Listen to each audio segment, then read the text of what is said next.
د توانایي منصوبې به معاشي استحکام او بجلی بحران قابو کولو کې لاس مرسته وکړي شي. نظیر عباسی. د توانایي محکمه به د کال 50 ارب روپۍ ګټه ورکوونکې اداره جوړولی شي. د صوبایي وزیر د سوات دوره. د خیبر پختونخوا د توانایي او بجلی وزیر نظیر احمد عباسی ویلي دي چې صوبه کې د اوبو ارزاني بجلی پیداوار د توانایي منصوبې جاری دي چې ورسره به معاشي استحکام او ملک کې د توانایي روان بحران قابو کولو کې لاس مرسته وشي. د ارزانه برېښنا پیداوار سره به یو خوا صنعتي شعبه ترقي وکړي نو بل خوا به صوبه کې د روزګار نوې موقع ترلاسه شي.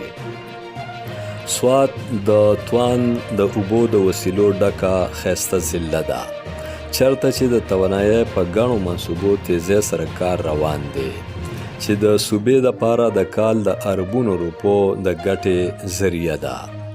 صوبایي حکومت د بانی چیرمن عمران خان د ویژن تر مخه ولس ته د زیاتې فایدې او اسانو ورکولو او قدرتي وسیلو د توندې ترقۍ په ایجنډا روان دی.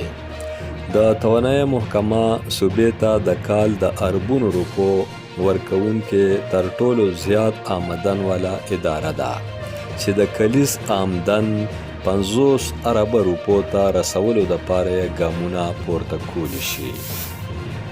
د توانایي او بجلی صوبایي وزیر نظیر عباسی وویل چې اوس وخت راغلی دی چې موږ د صوبایي خپلواکۍ په لوري لاړ شو ځکه چې په خپلو وسیلو تر ټولو زیات حق زموږ په کار دی ولې د بده مرغه زموږ زیات تر وسایل د وفاق په استعمال کې دي او په دغه لړ کې موږ سره ناانصافي کیږي.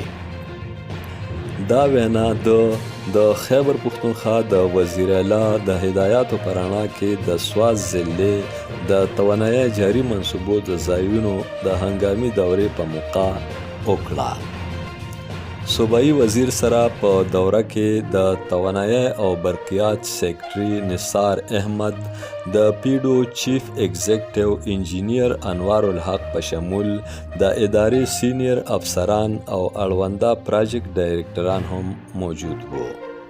دوی د پیډو د 34.6 میگاواټ د رالخوړ پن بجلیګر ګورکین میټلتان 4 میگاواټ ګبرال کالام 94 میگاواټ سره د مینی مایکرو هایډرو پاور پراجیکټس او په سوات کوریډور د 40 کیلومتره 220 کیلوواټ ټرانسمیشن لاین د پراجیکټ سایټس ژوره معاینه وکړه.